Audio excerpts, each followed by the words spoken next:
Hello everyone, कैसे हो आप सब। एक बार पुनः स्वागत है आप सभी का हमारे अपने YouTube channel Shiv coaching classes पर। उम्मीद करते हैं आप सभी मस्त होंगे, बेहतर होंगे, आप सभी की पढ़ाई भी अच्छे से चल रही होगी। आज की इस वीडियो में हम देखेंगे class 11th biology NCERT chapter 2 का। देखिए एक काफ़ी इंपॉर्टेंट प्रश्न आज की इस वीडियो में हम देखने वाले हैं। आज की इस वीडियो का हमारा टॉपिक है किंगडम फंगाई, और किंगडम फंगाई के कौन कौन से सामान्य लक्षण हैं, यानी जितने भी जनरल कैरेक्टरिस्टिक्स हैं सब के सब आज की इस वीडियो में हम यहाँ पे पूरा का पूरा समझने वाले हैं। तो चलिए सीधे वीडियो को स्टार्ट करते हैं। सबसे पहले यदि हम बात करते हैं कवक जगत की, यानी कि किंगडम फंगाई की, तो ये किंगडम फंगाई पहला ऐसा जगत था जिसमें आपको बहुकोशिकीय जीव देखने को मिले। क्योंकि इसके पहले आप क्या क्या पढ़ चुके हैं, किंगडम मोनेरा और किंगडम प्रोटिस्टा, दोनों में ही आपने क्या देखा कि किंगडम मोनेरा जो हमारा है उसमें भी यूनिसेलुलर, और जो हमारा प्रोटिस्टा किंगडम है यानी कि किंगडम प्रोटिस्टा है उसमें भी आपने देखा है कि यूनिसेलुलर जीव ही पाए जाते हैं। यानी जगत मोनेरा में भी एक कोश के जीव होते हैं, और जगत प्रोटिस्टा के अंतर्गत आने वाले सभी जीव भी कैसे होते हैं, एक कोशिकीय होते हैं। कवक जगत में आपको बहुकोशिकीय जीव देखने को मिलते हैं। देखिए इसके अंतर्गत आने वाले सभी जीव यूकैरियोटिक होते हैं, अर्थात इनमें स्पष्ट रूप से केंद्रक झिल्ली पाई जाती है या केंद्र की झिल्ली पाई जाती है, और ये बहुकोशिकीय होते हैं यानी कि मल्टी सेलुलर होते हैं, कई सारे सेल से मिलकर के बने होते हैं। तो कवक जगत की सबसे इंपॉर्टेंट चीजें यही याद रखनी है कि इसके अंतर्गत यूकैरियोटिक व बहुकोशिकीय जीव आते हैं। साथ ही साथ क्लोरोफिल रहित, अर्थात ऐसे सभी जीव आते हैं जिनमें क्लोरोफिल अब्सेंट होता है, यानी कि क्लोरोफिल का अभाव होता है। इसके अलावा असंवहनीय जीवों को शामिल किया गया जिसमें संवहन टिश्यू, या आप ये कह सकते हैं कि संवहन तंत्र का यानी कि वैस्कुलर सिस्टम का अभाव होता है। तो संवहन तंत्र इनके अंदर किसी भी प्रकार से नहीं पाया जाता है।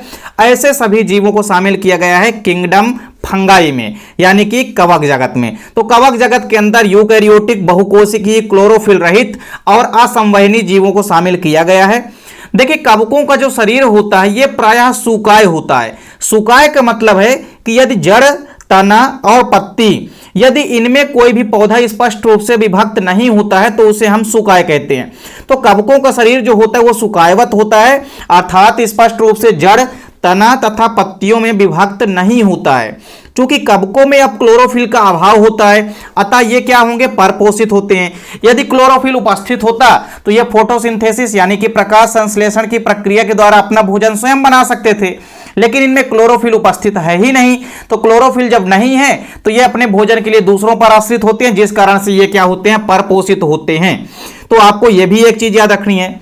और ये अपना भोजन बेसिकली मृतजीवी, सहजीवी और परजीवी के रूप में प्राप्त करते हैं। क्योंकि ये अपना भोजन स्वयं तो बना नहीं सकते हैं, तो अपने भोजन के लिए या पोषण के लिए किसी दूसरे जीव पर ही आश्रित रहेंगे। तो किसी दूसरे जीव से ये मृतजीवी रूप पे आश्रित होते हैं, सहजीवियों पर भी आश्रित होते हैं, यानी किसी के साथ संबंध बना करके भी जीवन यापन करते हैं। जैसे आप देखेंगे लाइकेन में कवक और शैवाल दोनों साथ साथ रह के जीवन यापन करते हैं। तो यह सहजीवी के रूप में भी किसी के साथ पाया जाता है। इसके अलावा परजीवी रूप में भी शैवाल मुख्य रूप से पाए जाते हैं। तो यहाँ पे आपको देखना है कवक हैं, तो कवक जो है मुख्य रूप से परजीवी रूप में पाए जाते हैं, मृतजीवी रूप में भी और सहजीवी रूप में भी पोषण अपना प्राप्त करते हैं। एक इंपॉर्टेंट चीज आपको याद रखनी है कि जो कवकों की स्टडी होती है, यानी जिस शाखा के अंतर्गत हम कवकों की स्टडी या अध्ययन करते हैं उसे हम कहते हैं माइकोलॉजी। शैवालों का अध्ययन देखिए फाइकोलॉजी कहलाता है, जबकि कवकों का अध्ययन आपको याद रखना है माइकोलॉजी कहलाता है। क्या कहलाता है, कवकों का अध्ययन आपको याद रखना है क्या कहलाता है, माइकोलॉजी कहलाता है। इसके अलावा आप देखेंगे कि हमारा जो कवक जगत है, कवक जगत के कई सारे सामान्य लक्षण हैं जिनको भी हम समझने वाले हैं। तो देखिए कवक जगत के जितने भी सामान्य जनरल कैरेक्टरिस्टिक्स हैं वो भी हम आपको समझाने वाले हैं। सबसे पहले देखिए जो पहला इंपॉर्टेंट लक्षण है वो ये है कि इनमें विषमपोषी पोषण पाया जाता है। क्योंकि हमने पहले ही बताया कि कवकों में क्लोरोफिल का अभाव होता है, जिस कारण से अपना भोजन स्वयं नहीं बना पाते हैं, अर्थात इनमें पर्णहरिम का अभाव होता है, जिस कारण से ये भोजन नहीं बना पाते हैं, और ये क्या होते हैं, विषमपोषी होते हैं। अगर क्लोरोफिल होता तो ये अपना भोजन स्वयं बना लेते और स्वपोषी होते, लेकिन इनमें पर्णहरिम या क्लोरोफिल का अभाव होता है, जिस कारण से ये विषमपोषी होते हैं। दूसरा इंपॉर्टेंट लक्षण क्या है कि कवकों में जो भोज्य पदार्थों का संग्रहण होता है वो मुख्य रूप से ग्लाइकोजन के रूप में होता है या तेल की बूंदों के रूप में भी होता है। ये चीज आपको ध्यान में रखनी है। अगला इंपॉर्टेंट लक्षण क्या है कि इसके अंतर्गत बहुकोशिकीय व यूकैरियोटिक जीवों को शामिल किया गया। ये हमने आपको पहले ही बता दिया है कि इसके अंतर्गत सभी के सभी मल्टी सेलुलर यानी कि बहुकोशिकीय जीव आते हैं और यूकैरियोटिक जीव आते हैं। इसके अलावा देखिए अगला इंपॉर्टेंट लक्षण क्या है कि इनकी जो कोशिकाएं होती है, इनकी कोशिकाओं में लवकों का यानी कि प्लास्टिड का अभाव होता है, तो यह भी आपको ध्यान में रखना है। अगला इंपॉर्टेंट लक्षण क्या है कि इनकी जो कोशिका भित्ति होती है वो या तो फंगल सेल्यूलोज की बनी होती है या तो काइटिन की बनी होती है। एक लक्षण आपको बता देना है, सेल्यूलोज की उपस्थित होता है कि नहीं होता है, और यदि उपस्थित होता है तो किसका बना होता है। तो कोशिका भित्ति किसकी बनी होती है, या तो फंगल सेल्यूलोज की बनी होती है या तो काइटिन की बनी होती है। इसके बाद देख सकते हैं अगली इंपॉर्टेंट कैरेक्टरिस्टिक्स या सामान्य लक्षण क्या है कि इनमें जो प्रजनन होता है यानी जो रिप्रोडक्शन होता है वो मुख्य रूप से अलैंगिक होता है, कहीं कहीं पे लैंगिक भी होता है, यानी कि दोनों विधियों के द्वारा इनमें प्रजनन या रिप्रोडक्शन होता है। तो सेक्सुअल व असेक्सुअल दोनों प्रकार के मेथड के द्वारा यहाँ पे इनमें प्रजनन या रिप्रोडक्शन होता है।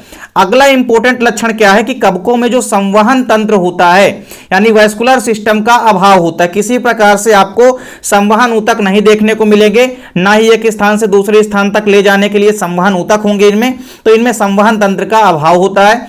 इसके अलावा जो अलैंगिक प्रजनन होता है यानी जो असेक्सुअल रिप्रोडक्शन होता है वो या तो इनमें जू स्पोर्स के द्वारा होता है, या तो एस्को स्पोर्स के द्वारा होता है, या बेसिडियो स्पोर्स के द्वारा होता है। तो तीन अलग अलग प्रकार की संरचनाएं होती है जिनके थ्रू अलैंगिक जनन यानी कि असेक्सुअल रिप्रोडक्शन किसी भी फंगाई या कवक के अंदर होता है।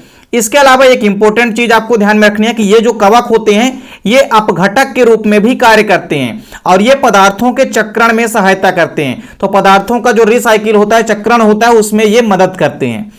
इस प्रकार से आप देख सकते हैं कि एक आखिरी इंपॉर्टेंट कैरेक्टरिस्टिक या सामान्य लक्षण क्या है कि कवकों को जो वृद्धि होती है, तो कवकों की वृद्धि के लिए एवं विकास या डेवलपमेंट के लिए इनमें प्रकाश की आवश्यकता नहीं होती है। आप देखे होंगे कि कवक जो है लकड़ी वगैरह में ऐसे जगहों पर अधिकतर उगते हैं जहां पे प्रकाश का अभाव होता है या प्रकाश की कमी होती है। तो कवकों को वृद्धि करने के लिए व विकास करने के लिए प्रकाश की आवश्यकता नहीं होती है। ये इंपॉर्टेंट पॉइंट भी आपको नोट कर लेना है। तो यहां पे आज की इस वीडियो में हमने देखा कि कवक जगत क्या है और कवक जगत के कितने सामान्य लक्षण हैं। तो उम्मीद करता हूं वीडियो पसंद आई होगी। वीडियो अच्छी लगे तो लाइक कमेंट जरूर कीजिए, साथ ही साथ दोस्तों के बीच ज्यादा से ज्यादा वीडियो को शेयर कीजिए। चैनल पे नए हैं तो चैनल को सब्सक्राइब जरूर कर लें, साथ ही साथ बेल आइकन प्रेस कर लें ताकि वीडियो की नोटिफिकेशन मिलते हैं नेक्स्ट वीडियो में। तब तक के लिए जय हिंद, वंदे मातरम।